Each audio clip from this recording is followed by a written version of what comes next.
दोस्तों, जिस घर में कुरान पाक की ये सूरत पढ़ी या सुनी जाती है, उस घर से तमाम परेशानियां दूर हो जाती हैं। इस सूरत के पढ़ने या सुनने से शैतान घर से दूर भाग जाता है। दोस्तों, हम बात कर रहे हैं कुरान मुकद्दस की एक पावरफुल सूरत सूरह बकरह की। सूरह बकरह कुरान मुकद्दस की सबसे बड़ी सूरत है। यही वो मुकद्दस सूरत है जिसके अंदर आयतुल कुर्सी मौजूद है, और आयतुल कुर्सी के फवायद आप जानते होंगे।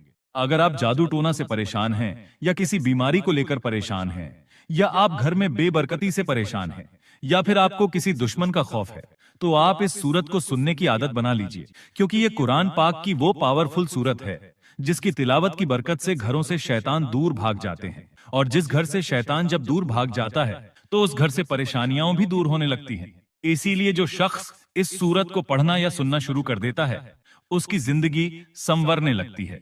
उसकी जिंदगी से तमाम परेशानियां और टेंशन खत्म होने लगती है। उसके तमाम मकासद पूरे और उसकी कमाई में बेपनाह बरकत होने लगती है। और जिस घर में इस सूरत को पढ़ा या सुना जाता है, उस घर से नहूसत और बेबरकती बिल्कुल खत्म हो जाती है। अगर आप कोई दुकान चलाते हैं, तो रोजाना सुबह सुबह अपनी दुकान में इसे चला कर रख दें। अगर कोई कारखाना चलाते हैं, तो उसमें रोजाना सुबह सुबह इस सूरत को चलाया करें।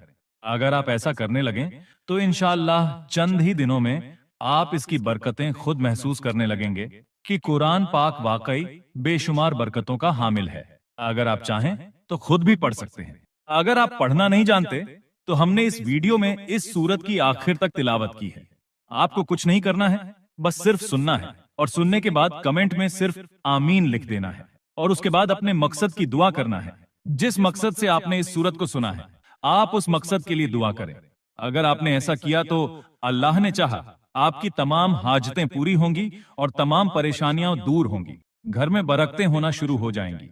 तो चलिए, आइए इस सूरत को शुरू करते हैं। बिस्मिल्लाहिर्रहमानिर्रहीम। अलिफ लाम मीम। ज़ालिकल किताबु ला रैब फीहि हुदल लिल मुत्तक़ीन अल्लज़ीना युमिनूना बिल गैबि व युक़ीमूनस सलाता व मिम्मा रज़क़नाहुम युनफ़िक़ून والذين يؤمنون بما أنزل إليك وما أنزل من قبلك وبالآخرة هم يوقنون أولئك على هدى من ربهم وأولئك هم المفلحون إن الذين كفروا سواء عليهم أأنذرتهم أم لم تنذرهم لا يؤمنون ختم الله على قلوبهم وعلى سمعهم وعلى أبصارهم غشاوة ولهم عذاب عظيم ومن الناس من يقول آمنا بالله وباليوم الآخر وما هم بمؤمنين يخادعون الله والذين آمنوا وما يخدعون إلا أنفسهم